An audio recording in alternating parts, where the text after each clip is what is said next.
உலக பணக்காரர்கள்ல ஒருவரும் அமெரிக்க அதிபர் ட்ரம்போட ரொம்ப நெருங்கிய ஆலோசகருமான இலான் மஸ்குக்கு 14வது குழந்தை பிறந்திருக்கு. ஆனா பொண்ணானு தானே கேக்குறீங்க?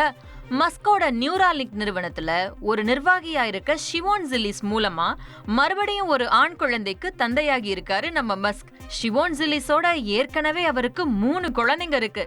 சமீபத்துல தான் ஆஷ்லே செயின்க்ளர் தனக்கும் மஸ்குக்கும் குழந்தை பிறந்திருக்கிறத அறிவிச்சது பெரிய பரபரப்பை ஏற்படுத்துச்சு. அது நடந்து 2 வாரத்துல மஸ்கோட 14வது குழந்தை பற்றிய அறிவிப்பு வந்திருக்கு. செல்டன் லெக்கர்கஸ்னு அந்த குழந்தைக்கு பெயர் சூட்டியிருக்காங்க. இத பத்தி நம்ம ஷிவோன் ஜில்லிஸ் போட்ட போஸ்டுக்கு மஸ்க் ஹார்ட்டின் விட்டுருக்காரு. போலந்து நாட்டுல மியட்ஸிஸ்ரோயா கடற்கரை நகரத்துல இருக்க பால்டிக் கடல் பகுதியில மீனவர்கள் வலைய விரிச்சு மீன் பிடிச்சிட்டு இருந்தாங்க. அப்போ வலையில என்ன சிக்கிச்சு தெரியுமா? ஒரு ராட்சத திமிங்கலம்.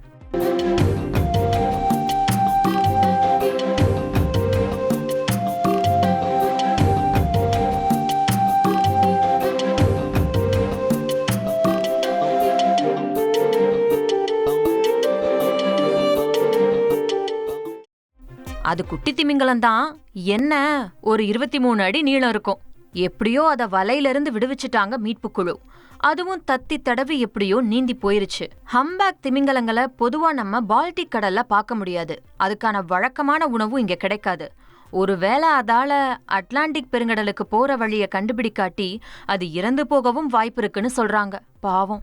பேரிடர் மற்றும் மீட்பு பணிகளுக்கு உதவுற மாதிரி அசத்தலான AI மூலம் இயங்கக்கூடிய ஒரு குட்டி ட்ரோன் உருவாக்கப்பட்டிருக்கு. மணிக்கு 70 கிலோமீட்டர் வேகத்துல பறக்கும் திறன் கொண்ட இந்த சூப்பர் ட்ரோன் எப்பேற்பட்ட அடர்ந்த காட்டுப்பகுதியா இருந்தாலும் அசால்ட்டா பறக்கும். இந்த சூப்பர் ட்ரோனோட மொத்த அம்சமும் அதோட லைட் டிடெக்ஷன் அண்ட் ரேஞ்சிங் சென்சார்ல தான் இருக்கு. இந்த லைடார் சென்சாரால 70 மீட்டர் தொலைவில் உள்ள மின்கம்பிகள் உள்ளிட்ட தடைகளை கூட கண்டுபிடிக்க முடியும். முன்னாடியே தெரிஞ்சறதால அந்த தடைகளை ஈஸியா கடந்து வேகமா பறக்க முடியும்.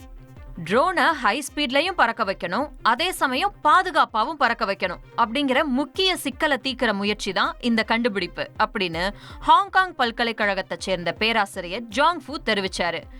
AI மூலமா இயங்குற இந்த ட்ரோனை இயக்க மனிதர்கள் தேவையில்லைன்னு சொல்றாங்க.